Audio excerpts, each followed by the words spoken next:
오늘 우리에게 주신 말씀은 레위기 14장 33절에서 57절까지의 말씀입니다.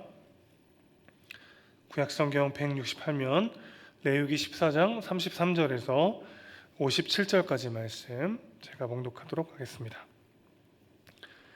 여호와께서 모세와 아론에게 말씀하여 이르시되 내가 내게 기업으로 주는 가나안 땅에 너희가 이를 때에 너희 기업의 땅에서 어떤 집에 나병 색점을 발생하게 하거든 그 집 주인은 제사장에게서 말하여 알리기를 무슨 색점이 집에 생겼다 할 것이요 제사장은 그 색점을 살펴보러 가기 전에 그 집안에 있는 모든 것이 부정을 면하게 하기 위하여 그 집을 비우도록 명령한 후에 들어가서 그 집을 볼지니 그 색점을 볼 때에 그 집 벽에 푸르거나 붉은 무늬의 색점이 있어 벽보다 우묵하면 제사장은 그 집 문으로 나와 그 집을 이레 동안 폐쇄하였다가 이레 만에 또 가서 살펴볼 것이요 그 색점이 벽에 퍼졌으면 그는 명령하여 색점 있는 돌을 빼내어 성 밖 부정한 곳에 버리게 하고 또 집안 사방을 긁게 하고 그 긁은 흙을 성 밖 부정한 곳에 쏟아버리게 할 것이요 그들은 다른 돌로 그 돌을 대신하며 다른 흙으로 집에 바를지니라.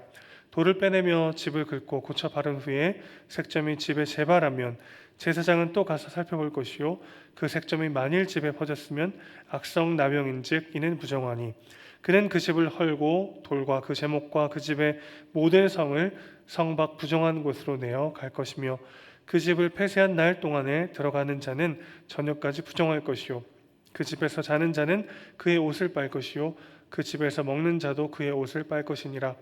그 집을 고쳐 바른 후에 제사장이 들어가 살펴보아서 색점이 집에 퍼지지 아니하였으면 이는 색점이 나은 것이니 제사장은 그 집을 정하다 하고 그는 그 집을 정결하게 하기 위하여 새 2마리와 백향목과 홍색 실과 우슬초를 가져다가 그 새 하나를 흐르는 물 위 질그듯 안에서 잡고 백향목과 우슬초와 홍색 실과 살아있는 새를 가져다가 잡은 새의 피와 흐르는 물을 찍어 그 집에 7번 뿌릴 것이요 그는 새의 피와 흐르는 물과 살아있는 새와 백향목과 우슬초와 홍색실로 집을 정결하게 하고 그 살아있는 새는 성박들에 놓아주고 그 집을 위하여 속죄할 것이라. 그러면 정결하리라. 이는 각종 나병 환부에 대한 규례니 곧 옴과 의복과 가옥의 나병과 돋는 것과 뾰루지와 색점이 어느 때에는 부정하고 어느 때에는 정함을 가르치는 것이니 나병의 규례가 이러하니라. 아멘. 오늘 본문은 악성 피부병과 관련된 마지막 규례를 다루고 있습니다. 피부와 의복에 관한 명령들에 이어서 집의 나병 색점, 즉 악성 곰팡이가 발생한 경우에 어떻게 해야 되는지에 대한 규례가 이어지고 있는데요. 요즘 집에 곰팡이가 생기면 환기 잘 하고 잘 닦아내면 되지만 이스라엘 백성들에게는 좀 더 세세한 지침들이 주어졌습니다. 하지만 오늘 본문에서 말씀하신 바들을 문자적으로 그대로 지키는 것은 오히려 하나님께서 이 규례를 주신 의미의 본질을 놓치는 것이 되겠죠. 집에 곰팡이가 끼었을 때 어떻게 청소해야 되는가에 대한 말씀이라기보다는 오늘 우리가 듣기에는 주님의 몸된 교회인 우리 성전된 우리의 몸과 마음을 어떻게 관리해야 하는가에 대한 명령들로 받을 수가 있을 것 같습니다. 2가지 명령으로 적용해 보도록 할게요. 첫 번째는요, 가장 사적인 영역에서도 정결을 점검하라는 것입니다. 집이라고 하는 곳은 일상생활의 가장 사적인 부분이라고 할 수 있겠죠. 집에 대한 정결 규례를 말씀하신 것은 따라서 이스라엘 백성들에게 정결한 삶이라고 하는 것이 일상생활의 모든 영역에서, 특별히 가장 사적인 영역에서도 이루어져야 함을 의미한다고 볼 수 있습니다. 집은 우리의 민낯이 그대로 드러나는 곳이죠. 집에서 이렇게 양복 차려입고 계신 분은 아마 안 계실 거예요. 편안한 옷을 입고 계산되지 않는 말과 행동, 그리고 날 것 그대로의 내 모습이 드러나는 곳이 우리의 집입니다. 또 우리의 안정감이 투영되는 곳이기도 하죠. 우리의 욕망이 투영되는 곳이기도 합니다. 집안에서의 우리의 거룩의 수준은 그래서 우리의 진짜 거룩의 수준의 모습이라고 할 수 있는 것이죠.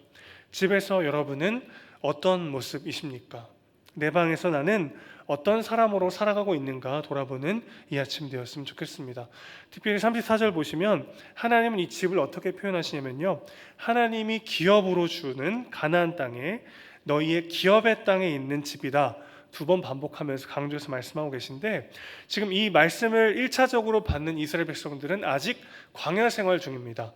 장막을 치고 살고 있던 사람들인데, 그들에게 지금 하나님은요, 가나안 땅에 들어가게 되면 그들이 어떤 집에 살게 될 것인지를 말씀하시면서 그곳에서의 정결 규례를 미리 말씀하고 계신 것이죠. 돌과 흙으로 만든 집에서 이제 살아가게 될 것인데, 그것이 단순히 물리적 공간이 아니라는 것을 기억하라고 말씀하고 계신 것입니다. 이스라엘에게 땅은요, 언약적 공간이죠. 그 땅에 터를 잡고 사는 집 역시도 가장 사적인 영역인 동시에 하나님과의 언약 관계에 있음을 기억하는 정결한 영역이 되어야 한다는 것을 하나님은 말씀하고 계신 것입니다. 오늘 우리에게도 마찬가지죠. 고린도전서 3장 16절, 너무 유명한 말씀입니다. 너희는 너희가 하나님의 성전인 것과 하나님의 성령이 너희 안에 계시는 것을 알지 못하느냐. 누구든지 하나님의 성전을 더럽히면 하나님이 그 사람을 멸하시리라. 하나님의 성전은 거룩하니 너희도 그러하니라. 자, 오늘 본문 35장 35절 36절 이어서 보시면, 제사장이 집안에 곰팡이가 생긴 경우에는 집안의 모든 것을 비우게 한다고 되어 있습니다. 집에 생긴 이 악성 곰팡이가 다른 것들을 부정하게 할 수 있기 때문이기도 한데요. 또 한 가지 이유는 집안 곳곳을 면밀하게 살펴보기 위함이기도 하죠.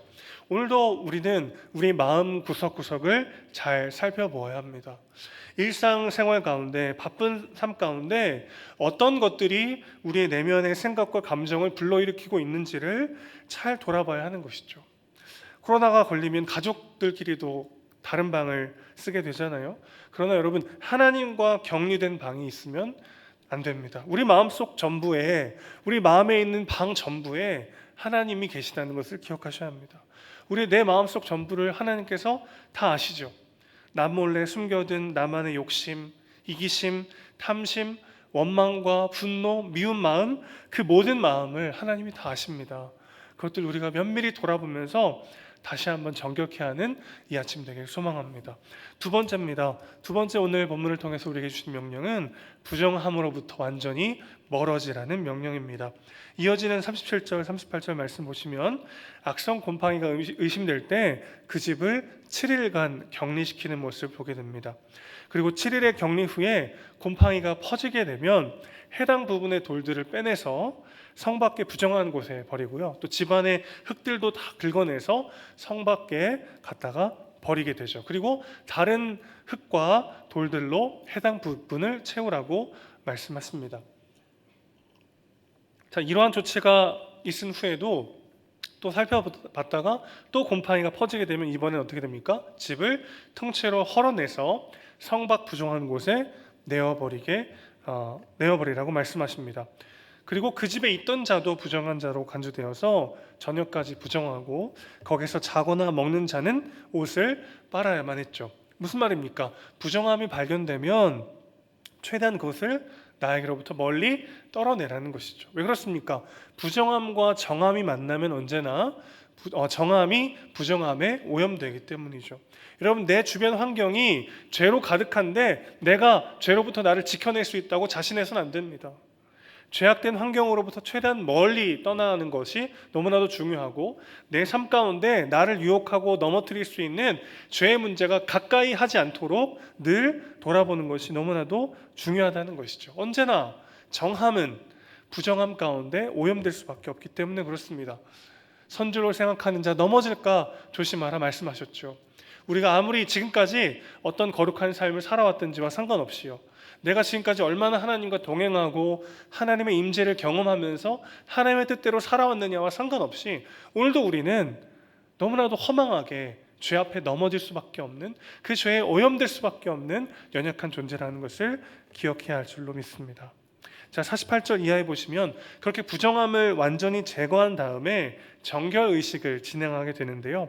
먼저 제사장이 이 집이 정결해진 것을 선언하죠. 이 이후에 나오는 정결 예식은 이미 14장 4절에서 9절 앞에서 나오는 것과 동일한 의식입니다. 새 2마리가 필요하고요, 백향목과 홍색천과 우슬초로 하게 되는데, 백향목의 이 나무 표면은 옅은 빨간색이에요. 그래서 이게 피를 상징하는 것이죠. 또 홍색실 역시 피를 상징합니다. 우슬초는 죄를 씻고 성결케 하는 상징적 도구였죠.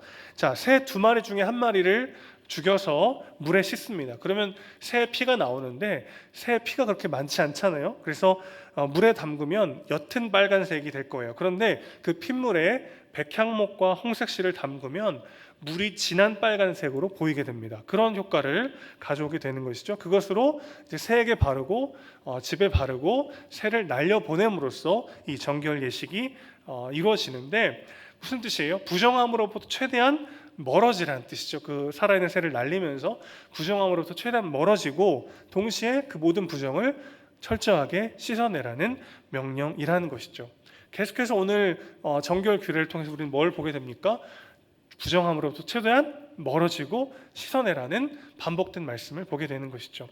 하나님이 이 죄악을, 이 부정함을 얼마나 싫어하시는지를 우리는 다시 한번 알게 됩니다. 우리도 거룩하신 하나님처럼 죄를 미워하는 삶이 되기를 소망합니다. 돼지 앞에 진주를 던져주었을 때 돼지는 그게 자신의 배를 채우는데 아무런 도움이 되지 않는다는 판단이 들자마자 그것을 밟고 지나갈 뿐이죠. 그러나 진정한 가치에 눈을 뜬다면, 진정한 아름다움과 생명이 무엇인지 알게 된다면 힘써 그것을 추구하게 될 것입니다. 하나님께서 우리에게 원하시는 삶의 모습이 바로 이것이죠. 그저 먹고 사는 문제에 매몰되어서 그것 때문에 낙심하고 절망하고 두려워하는 삶의 수준에 머물러 있는 것이 아니라 하나님의 영광과 아름다우심과 선함을 바라보면서 그것을 추구하는 삶을 살아가기를 원하시는 것이죠. 그런 삶은 어떤 마음으로 우리 안에 표출이 됩니까? 죄악을 미워하는 마음으로 표출이 되는 것이죠. 죄악을 멀리하고 하나님의 아름다우심과 거룩하심과 영광을 바라보며 그것을 추구하는 우리의 삶이 되기를 소망합니다. 우리의 마음의 구석구석이요, 가장 사적인 영역까지 면밀하게 돌아보고 부정한 마음과 죄악된 마음이 발견되면 그것을 멀리 내어다 버리고 거룩한 삶을 선택하는 우리 모두가 되길 소망합니다. 그러나 아무리 애쓰고 애쓴다 해도 우리 마음 가운데 이런 부정적인 혹은 죄악된 모습이 끊임없이 올라온다는 사실을 우리는 거부할 수 없다는 것을 알게 되죠. 부정함으로부터 멀어지려 애쓸수록 우리는 부정함 자체가 내 내면에서 끊임없이 샘솟아 오른다는 것을 알게 됩니다. 내 존재 자체가, 우리의 영혼이 죄로 인해 망가져서 멀어지려 해도 멀어질 수 없는 것이 우리라는 것을 알게 되는 것이죠. 마음속 가장 깊은 영역까지 또 점검하고 씻어내지만, 그러나 오늘 또 우리 안에 끝없이 그 죄악된 모습들이 올라오는 것을 우리는 보게 됩니다. 그래서 가장 정결하신 분이 친히 이 땅 가운데 오셔야만 했습니다. 우리가 죄와 부정함으로부터 멀어지려 애써도 우리 존재 자체가 더러워지고 부정하게 되어서 결코 그것으로부터 멀어지지 못했기 때문에 그리스도는 우리에게 오셔야만 했던 것이죠. 정함과 부정함이 만나면 부정함이 정함을 더럽힙니다. 그래서 최대한 부정한 것들과 멀어져야 했죠. 혹시나 부정함과 접촉했다면 정결 예식으로 씻어내야 했습니다. 그렇게 정함과 부정함이 만나면 언제나 부정함이 정함을 더럽히지만 그리스도의 완전함과 부정함이 만났을 때 부정함은 거룩해지는 것이죠. 예수님의 완전하심이 우리의 죄악을 씻어 주셨습니다.